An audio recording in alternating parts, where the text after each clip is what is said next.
Majelis Hakim Pengadilan Tipikor Palembang menjatuhkan vonis 12 tahun penjara terhadap dua terdakwa kasus dugaan korupsi pembangunan Masjid Raya Sriwijaya, Jakabaring, Palembang pada Jumat 19 November. Kedua terdakwa Edi Hermanto dan Syarifuddin kompak langsung mengajukan banding atas vonis yang dijatuhkan terhadap mereka. Meski vonis tersebut lebih ringan dari tuntutan JPU yang pada sidang sebelumnya menuntut para terdakwa dengan masing-masing hukuman 19 tahun penjara. Untuk mengetahui informasi lebih lanjut, sudah bergabung bersama kami rekan jurnalis Tribun Sumsel, Arif Rohekan yang akan menyampaikan laporannya. Halo Arif.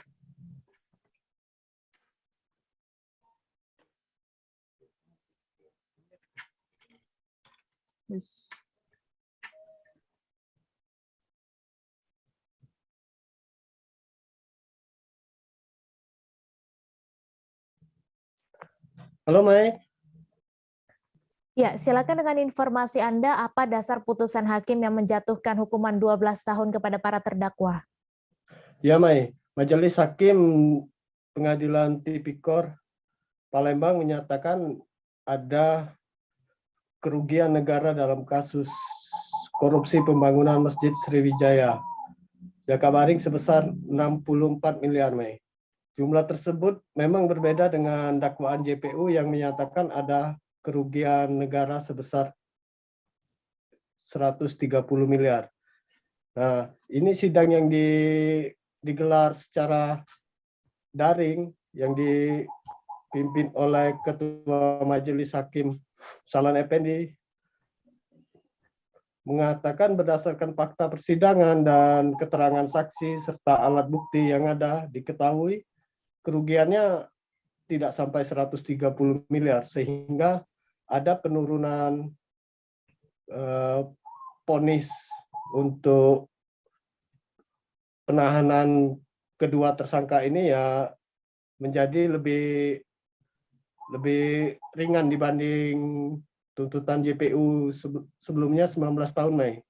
Sekarang hanya 12 tahun. Nah, ini kedua terdakwa terbukti melanggar pasal 2 ayat 1 Undang-Undang Pemberantasan Korupsi dan pasal 12B karena tentang gratifikasi Mai. Sehingga menyatakan kedua terdakwa terbukti bersama-sama melakukan tindak pidana. Begitulah Mai, untuk laporan awalnya Mai. Baik, kemudian bagaimana sikap terdakwa ketika mendengar putusan tersebut?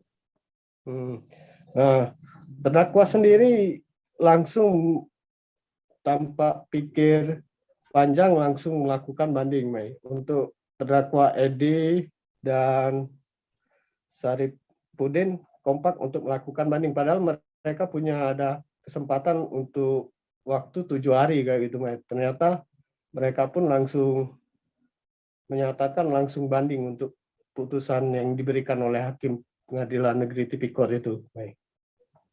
Lalu bagaimana sikap dari jaksa penuntut umum sendiri? JPU Kejati Sumsel sendiri Roy Riyadi mengatakan pihaknya juga mengajukan pikir-pikir dalam menyikapi putusan Majelis Hakim tadi Mai.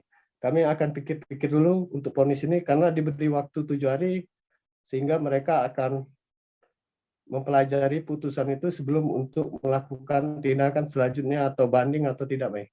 Begitu Mai. Baik Tribuners, wartawan kami juga telah menghimpun wawancara dengan pengacara Roy serta jaksa penuntut umum. Berikut tayangannya untuk Anda. 7 hari, waktu 7 hari untuk belajar putusan. Ya makanya kita pelajari dulu 7 hari. Dipikir jadi kan? Ya, ya. Seminggu ya. Tadi kan sudah didengar bahwa terdakwa dalam sidang menyatakan banding ya secara langsung dari terdakwa terhadap putusan oleh majelis hakim tadi, walaupun jauh dikurangi termasuk kerugian negara, termasuk denda, termasuk kurungan, tapi terdakwa tetap menyatakan tidak menerima. Dari 19 tahun jadi 12 tahun, jadi dari 750 juta jadi 500 juta. Dari 684 jadi 218.375 dianggap kerugian negara, jadi nggak sampai 500 juta ya. Kemudian dari berapa bulan jadi 4 bulan.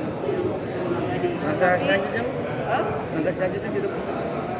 menyatakan banding dan tadi sudah dinyatakan banding secara langsung oleh terdakwa, kan dalam waktu 7 hari ada waktu, tetapi terdakwa langsung menggunakan haknya hari ini juga, baik terdakwa 1 maupun terdakwa 2. Dan kami pun hari ini sudah menyampaikan permohonan salinan putusan kepada majelis, kepada PPSP ya, kepada Ketua Pengadilan atau Majelis Hakim. Nanti sudah dibuat suratnya secara resmi kita ajukan, dan apabila putusan sudah sampai, kami segera menyusun memori banding keberatan-keberatan, alasan keberatan yang dibacakan oleh Majelis Hakim tadi.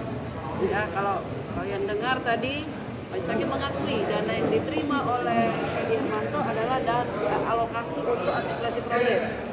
Tapi satu sisi dia mengatakan tidak bisa dipertanggungjawabkan sebesar Rp218.375.